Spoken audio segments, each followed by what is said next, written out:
Hello everyone, आज हम start कर रहे हैं चैप्टर नंबर थेंटोलॉजी। 10 नंबर का क्वेश्चन मिलेगा। बिल्कुल बेसिक से हम पूरा सिलेबस को कंप्लीट कर रहे हैं एज पर एनसीईआरटी। सबसे पहले हमें पता होना चाहिए थेंटोलॉजी का मीनिंग क्या होता है। ये दो वर्णों से मिलके बना है, एक थेंटोस और एक लॉजी मतलब डेथ, और लॉगस मतलब तो हम जानते ही हैं स्टडी। तो डेफिनेशन अब अपने आप बन गई, the branch of medical science which deals with the study of death. कितना सरल है, वो शाखा विज्ञान की जिसके अंदर हम मृत्यु के बारे में पढ़ते हैं उसे हम थेंटोलॉजी कहते हैं। ये अब आप कैसे डिफाइन करोगे, डेथ क्या है, मृत्यु क्या है, बहुत ज़रूरी है। इसके ऊपर एक कोर्स भी अभी एनसीईआरटी लेके आया था टीचरों के लिए कि आप कैसे डिक्लेयर करेंगे एक डेथ, तो वो भी अभी एक प्रोग्राम चला था, टीचर्स बताए थे। अब डेथ की डेफिनेशन क्या है, परमानेंट और इरिवर्सिबल सिजेशन। सिजेशन वर्ड को पकड़ना है, मतलब स्टॉपेज ऑफ फंक्शन।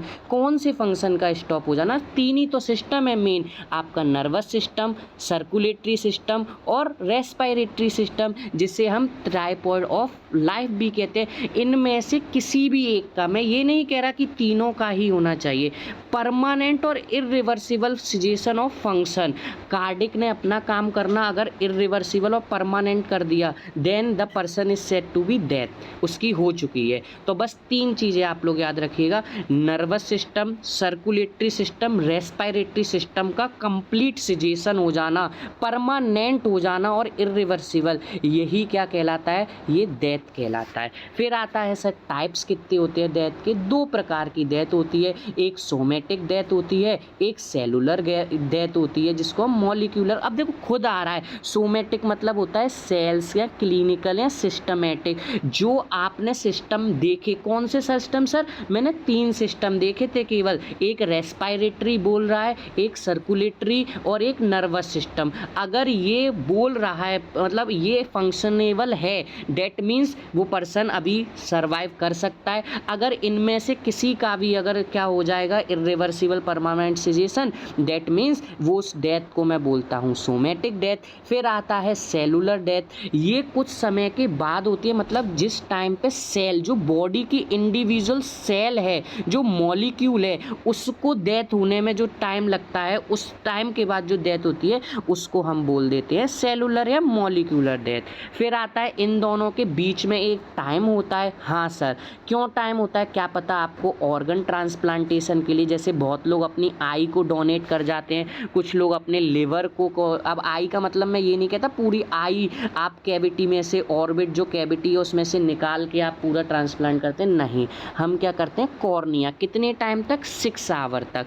दूसरा क्या है, डिस्पोजल ऑफ द बॉडी, आपको बॉडी का डिस्पोजल, तो उसमें भी एक टाइम होना चाहिए, क्योंकि अगर आपने तुरंत सोमेटिक डेथ के बाद डिस्पोजल कर दिया तो आगे उसमें कुछ फिनोमिना होते हैं, राइगर मोर्टिस मतलब मसल में ना खिंचाव तरीके से आएगा, तो आप कंफ्यूज हो जाओगे कि either the patient is live और डेथ। तो इसलिए थोड़ा गैप इसमें ज़रूरी होता है और टाइम के लिए इम्पॉर्टेंट होता है। दूसरा आता है, अब हेडिंग आती है मोड ऑफ डेथ की, कैसे कैसे मोड। अभी पीछे आपने देखा 3 सिस्टम का सिजेशन होगा, नई टर्मिनोलॉजी दे देंगे। नर्वस सिस्टम का डेथ होगा तो हम कहेंगे कोमा के थ्रू हो सकती है, मोड देख रहे हैं, एस्फिक्सिया के थ्रू मतलब रेस्पिरेटरी सिस्टम काम कर रहा है तो हम मोड, मतलब कुछ तो कारण बताओगे ना आप जब आप ऑटोप्सी करोगे, पोस्टमार्टम करेंगे, तो आपको मोड ऑफ डेथ तो बताना पड़ेगा। तो क्या क्या मोड ऑफ डेथ बताएंगे, जिसकी वजह से अभी हमने डेफिनेशन देखी थी डेथ की कि इन कारणों से हो सकता है, तो ये हमें पॉइंट ध्यान रखना है। अगला आता है साइन ऑफ डेथ, ये बहुत बहुत इंपॉर्टेंट है, साइन ऑफ डेथ, यहीं से एक क्वेश्चन आपको मिलेगा,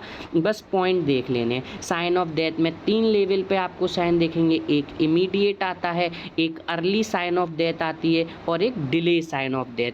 अब बस अर्ली में क्या क्या आता है ये पॉइंट्स याद रखिएगा, चेंज इन स्किन दिखेगी, चेंज इन आइज आएगा, एल्गर मोर्टिस, लाइवर मोर्टिस और राइगर मोर्टिस, ये बहुत इंपॉर्टेंट है, इन 5 पॉइंट को ध्यान रखना है। और डिले साइन में क्या दिखेगा, पुट्रिफिकेशन, मम्मीफिकेशन, एडिपोसियर। और अर्ली में क्या दिखेगा, ईसीजी कराएंगे, आप बोलेगी नहीं, मतलब बिल्कुल स्ट्रेट लाइन आ जाएगी, नर्वस सिस्टम के रिफ्लेक्स आपको शो नहीं होंगे, ये सारी सिस्टम आपको जो दिख रहे हैं सिम्टम्स वो इमीडिएट साइन के होते हैं। अर्ली साइन में अब हमें देखना है मेन, फिर से मैं बोल रहा हूँ अर्ली साइन से क्वेश्चन मोस्टली पूछा जाता है, या साइन ऑफ डेथ। इमीडिएट आप आराम से बता देंगे, सिजेशियन से आपको कंफर्म हो जाएगा कि नर्वस सिस्टम का हो गया है और रेस्पिरेटरी का हो गया है और सर्कुलेटरी। अब अर्ली साइन में 5 पॉइंट्स दोस्तों याद रखना, change in skin, change in I, Elgar mortise, labour mortise और राइगर मोटिस। सब समझा दूंगा बिल्कुल एक एक वर्ड में। सर स्किन में क्या क्या चेंज दिखेगा, नॉर्मल सी बात है, सर्कुलेशन स्टॉप हो गया है तो स्किन कैसी हो जाएगी, पेलिश हो जाएगी। सर्कुलेशन नहीं होने से ब्लड एक्यूमुलेट होगा, साइनोसिस की कंडीशन आ जाएगी।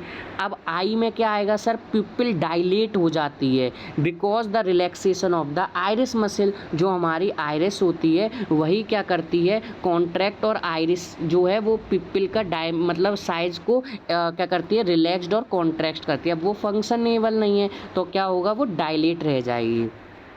एक पॉइंट आता है जो मैंने हाईलाइट करके दिया है, टेक्नोयर। टेक्नोयर क्या है, येलोइंग ट्रायंगल का फॉर्मेशन हो जाता है आईलिड पे if the eyelid remain open. खुली रह गई है, किसी को शॉक से मृत्यु हो गई है, उसकी आईलिड ओपन है 3 से 4 घंटे के लिए, तो इस कंडीशन को इसमें क्या होगा, 2 ट्रायंगुलर फॉर्म येलोइस के बन जाते हैं स्क्लेरा पे, then the condition is called टेक्नोयर। इससे ये पता चलता है उसने कुछ भयावक दृश्य देख लिया कि उसकी आंखें खुली रह गई और कंडीशन कहाँ तक पहुँच गई, टेक्नोयर। ऐसे ही आता है आपका Elgar mortise, falling of body temperature. Temperature का बॉडी टेम्परेचर डिक्रीज़ होना, क्यों डिक्रीज़ हो रहा है, कॉमन सी बात है, हीट लॉस लगातार होता जा रहा है क्योंकि अब हीट का प्रोडक्शन नहीं हो रहा है, मेटाबॉलिज्म नहीं हो रहा है। और आप जानते हो from high temperature to low temperature में क्या होता है, हीट का मूवमेंट होता है। और कब तक मूवमेंट होगा, जब तक बॉडी का टेम्परेचर इन्वायरमेंट के टेम्परेचर के बराबर ना हो जाए। ये एक फॉर्मूला है और कुछ फैक्टर हैं, इन्वायरमेंट, ह्यूमिडिटी, ये सब क्या करती हैं, रेस्पॉन्सिबल होती हैं इसके लिए। फिर आता है सेक्स क्या है, उस पर भी डिपेंड करता है। जो चिल्ड्रन है उनमें जल्दी हो जाता है ये जो कूलिंग का फिनोमेना है। मेडिको लीगल एस्पेक्ट क्या है इसका, साइन ऑफ डेथ, इससे हमें ये पता चलता है बॉडी ठंडी पड़ रही है, और आप टाइम ऑफ डेथ भी इससे पता कर सकते हैं। अगला आता है लाइवर मोटिस, ये बहुत इंपॉर्टेंट है, डिपेंडेंट एरिया। इसमें क्या होता है कि एज पर ग्रेविटी इफेक्ट लगता है अगर बॉडी सुपाइन पोजीशन में। सर सुपाइन पोजीशन का क्या मतलब होता है, जब आपका फेस है ना स्काई की तरफ है तो मूवमेंट, अब ब्लड को सर्कुलेशन तो हो नहीं रहा है, तो ग्रेविटी इफेक्ट करेगी तो जो ब्लड कैपिलरीज में ब्लड भरा हुआ है वो पुल आउट होके नीचे चला जाएगा। मतलब आप अगर सुपाइन में हो तो कहाँ पे इकट्ठा हो जाएगा, आपके पीछे पार्श्व में, पृष्ठ में इकट्ठा हो जाएगा। अगर आप हैंगिंग की कंडीशन में तो नीचे आपके फुट्स में हो जाएगा। सब कुछ लिखा है अगर बॉडी कैसी है तो। जो आपका मतलब क्या हो जाता है, डार्क पिगमेंटेशन टाइप जो फिनोमेना होता है उसको हम क्या बोल देते हैं, लाइवर मोटिस। फिर इसका medico legal aspect, sign of death है, ये डेथ कितनी देर में हुई है उसका एस्टिमेशन हो जाता है, पोस्चर पता चल जाता है, ये देख लेंगे। फिर आता है राइगर मोटिस। राइगर मोटिस में क्या होता है, स्टिफनिंग ऑफ द मसल होती है डेथ के बाद। आप जानते हैं एक्टिन, मायोसिन, फिलामेंट्स, पूरी आप फिजियोलॉजी जानते हैं, वो फिजियोलॉजी स्टॉप हो जाती है। डेट्स वाई वो जो कॉन्ट्रैक्शन रुका हुआ होता है, वो जो फिनोमेना कंप्लीट होता है जिसकी वजह से मसल में स्टिफनेस आती है, उसको ही हम राइगर मोटिस कहते हैं। बिल्कुल इजी लैंग्वेज में मैंने आपके लिए इसमें मैकेनिज्म भी मेंशन किया है। फैक्टर्स अफेक्टिंग देख लेने हैं, वही जो पीछे देखे थे, एज हो जाएगा, सेक्स हो जाएगा, cause of death, etcetera etcetera. Medico legal aspect तीनों जगह वही लिखना है, sign of death, estimation of death, posture of death पता चल जाता है। इस तरीके से हमारा early sign of death complete होता है। फिर आता है लेट साइन में आपको सिर्फ 3 चीज़ें देखी थी, पुट्रीफिकेशन, एडिपोसियर और मम्मीफिकेशन। बस हमें इतना देखना है। ये देखने के लिए हमें क्या, सबसे पहले डिफाइन पता होने चाहिए, सेपोनिफिकेशन क्या होता है, डिकम्पोजिशन क्या होता है। अगर आप ये बता पाएंगे तो बहुत आराम से क्या हो जाता है, ये चैप्टर आपके हाथ में, मतलब लास्ट मोमेंट पे ऐसे ही रिवीजन किया जाता है। डिकम्पोजिशन देख लेते हैं, आप बचपन से पढ़ते आ रहे हो, कोई भी होता है जैसे पत्ता हो गया उसका भी डिकम्पोजिशन, फ्रूट्स, वेजिटेबल, सब चीज़ डिकम्पोज होती है। Gradually break down of death body by the action of enzymes a microorganism into the simpler substance. इसकी एक प्रोसेस होती है, वो प्रोसेस भी मैंने आपको कैसे सीक्वेंसल होता है, पहले फ्लैट स्टेज आती है, फिर ब्लॉट स्टेज आती है, एक्टिव स्टेज आ जाती है, फिर एडवांस डिके की स्टेज आती है, मतलब सिर्फ बोन्स रह जाएंगी, फिर आ जाता है ड्राई रिमेन्स। अब बिल्कुल भी मॉइस्चरिंग पार्ट बॉडी में नहीं बचा है, केवल बोन्स और टीथ रह जाती हैं। फैक्टर अफेक्टिंग वही temperature, air, humidity etcetera, age depend कर जाता है। दूसरा आता है सेपोनिफिकेशन। सेपोनिफिकेशन का change of the body fat into the soap like substance. आपने देखा होगा, आप पिक्चर्स देखिएगा, झाग झाग सा बॉडी के अराउंड एक्यूमुलेशन हो जाता है, उसको हम क्या बोल देते हैं, सेपोनिफिकेशन बोलते हैं। मम्मीफिकेशन आप जानते हैं, मम्मी को कवर्ड करके हम रखते थे, natural preservation of dead body by drying them is called mummification. इसकी भी मैकेनिज्म देखनी है, फैक्टर्स अफेक्टिंग वही आएगा, हॉट, ह्यूमिडिटी, ये सब देख लेना है, इन्वायरमेंटल और मेडिको लीगल एस्पेक्ट देख लेते हैं। इतना ही हमें जानना है। अब NCISM का नेक्स्ट पॉइंट हमें पता होना चाहिए, मेडिको लीगल ऑटोप्सी क्या होती है, जिसको हम क्या बोल देते हैं, पोस्टमार्टम जो हम करते हैं, उसी का दूसरा नाम क्या है, ऑटोप्सी है। डेफिनेशन पता होना चाहिए, systematic examination of dead body to carried out, क्या करना है हमें, कॉज ऑफ डेथ को जानने के लिए, मैनर ऑफ डेथ को जानने के लिए, टाइम ऑफ डेथ को जानने के लिए, जो सिस्टमेटिक एग्जामिनेशन करें किसका, डेड बॉडी का सर, उसी को हम क्या बोल देते हैं, ऑटोप्सी बोल देते हैं। टाइप्स आप देख लीजिएगा, कंप्लीट ऑटोप्सी, पार्शियल ऑटोप्सी होता है।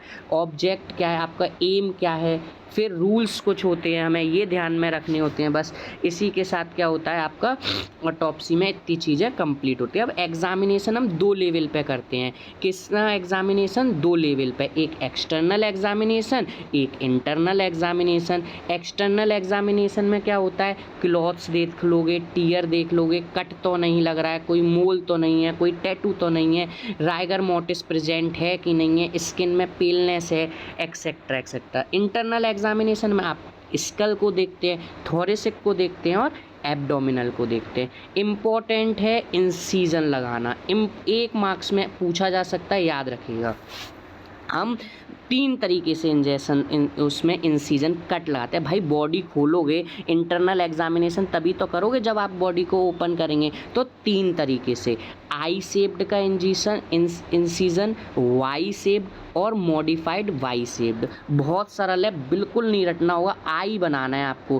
क्या करेंगे, जो चिन होती है, आपको चिन से स्टार्ट करके प्यूबिक सिम्फाइसिस तक बिल्कुल एक वर्टिकल लाइन में कर देनी है, ब्लेड से ओपन कर देना है, मतलब 2 पार्ट्स में बॉडी लिटरल 2 पार्ट्स में ओपन हो जाती है। This type of incision are called I shaped incision. आपको जाना चाहिए था, आपके अगस्त तंत्र के सिलेबस में है, एक ट्रिप आपका, एक टूर है, मतलब एक विजिट है पोस्टमार्टम हाउस में, जहाँ पे आपको देखना है बॉडी को डाइसेक्ट होते हुए। NIA में मेरा एक फ्रेंड है, वो बता रहा था कि उसके यहाँ 2 बार विजिट कराई हुई थी। तो वाई शेप्ड क्या होता है, एंगल ऑफ मैंडिबल, इसमें क्या बनाना है, वाई बनाना है। तो जो मैन्यूब्रियम होता है, अब आपको पता होना चाहिए, मैन्यूब्रियम जो स्टर्नम का हेड होता है उसका, अब स्टर्नम को इमेजिनेशन में ले लीजिए, जो उसका हेड है स्टर्नम का, बॉडी से ऊपर का पार्ट है, मैन्यूब्रियम उसे बोलते हैं। वहाँ से जब आप प्यूबिक सिम्फाइसिस तक, और कहाँ से, मैंडिब्रम जो आपका जॉ है, वहाँ से आएंगे आप मैन्यूब्रियम पर, देन प्यूबिक सिम्फाइसिस तक, इट इज़ कॉल्ड, आप इसको बोलते हैं वाई शेप्ड कट। अब आता है मॉडिफाइड में। अब आपने क्या किया, मैंडिबल से नहीं स्टार्ट किया, अब आपने कहाँ से स्टार्ट कर लिया, एक्सिलरी फोल्ड से, जो एक्सिला हैं आर्म के अंदर, वहाँ से आप कहाँ पे आए, जाइफॉइड प्रोसेस पे। इंपॉर्टेंट, यहाँ पे हम जाइफॉइड प्रोसेस पे, ये देखिए मैं आपको बना के बता दे रहा हूँ, इट इज़ कॉल्ड जाइफॉइड प्रोसेस। ये आपकी स्टर्नम है, ये इस पोर्शन को हम मैन्यूब्रियम बोलते हैं। जब आपने वाई शेप्ड लिया था तो मैंडिबल से आपने कट स्टार्ट करके आप यहाँ आए थे मैन्यूब्रियम पे, देन जाइफाइड पे। मॉडिफाइड वाई शेप में आपको क्या करना है, जो यहाँ पे एक्सिला हैं आपके आर्म के, यहाँ से लेके आपको कहाँ मीट करना है, जाइफाइड प्रोसेस पे। ये जो टेल ऑफ द स्टर्नम है उसे हम जाइफाइड प्रोसेस बोलते हैं। यहाँ से आपको फिर नीचे ले जाना है प्यूबिक सिम्फाइसिस तक। तो इस तरीके से ये आपको इंसीजन्स याद रखने हैं। फिर आता है एक छोटा सा टॉपिक है एक्सह्यूमेशन, मतलब उत्खनन, मतलब कोई बॉडी जिसको आपने डेथ करके गाड़ दिया है उसको आप दोबारा निकालना, उस डेड और डिकम्पोज्ड बॉडी को इसको हम एक्सह्यूमेशन बोल देते हैं। पर्पस क्या होता है, मैनी पर्पस हो सकते हैं, बहुत सारे पर्पस हमारे पास होते हैं। जब कोई हमें जांच करनी है, इन्वेस्टिगेशन करनी है, वहाँ किसी ऑर्डर आया है ऊपर हायर अथॉरिटीज़ में, ये मजिस्ट्रेट के सामने होती है। इंडिया में कभी भी करवा सकते हैं, फ्रांस में 10 साल तक का है, जर्मनी में 30 ईयर्स तक का है। प्रोसीजर पूरा मैंने आपके लिए इसमें मेंशन कर दिया है। लास्ट क्या आता है, ठोटा, transplantation of human organ and tissue act. ये गवर्नमेंट ने अलाउ किया है। क्या, क्यों करना है, क्योंकि ऑर्गन गवर्नमेंट ने कब निकाला है, 1994, याद रखना, ये डेट याद रखनी है कि कौन डोनर है, कौन रिसिपेंट है, क्या क्या कंडीशन होनी चाहिए। 18 साल से 18 साल से बड़ी उम्र का ही दे सकता है, ब्रेन डेथ हो रखा हो तब हम ऐसा कर सकते हैं, एक्सेट्रा एक्सेट्रा, इसमें सब कुछ दे रखा है। अगर आप बिना इसके एक्ट के जो रूल्स एंड रेगुलेशन है फॉलो करें, अगर आप ऑर्गन ट्रांसप्लांट इन्वॉल्व रहते हैं, करवाते हैं, करते हैं, तो 5 साल तक की जेल है, 10,000 रुपये का जुर्माना है, और आपको 2 से 7 साल की भी, अगर आप कॉमर्शियल डीलिंग कर रहे हैं तो 2 से 7 साल की आपको जेल हो सकती है, और 10,000 से 20,000 का आपको फाइन लग सकता है। आप लोग रीडिंग करिए, बिल्कुल ईजी एंड सिंपलेस्ट लैंग्वेज लिखी हुई है, कहीं दिक्कत आए तो आप लोग मुझसे पूछ लीजिएगा। तो इस तरीके से हमारा ये चैप्टर पूरा कंप्लीट होता है बहुत अच्छे से। चलिए।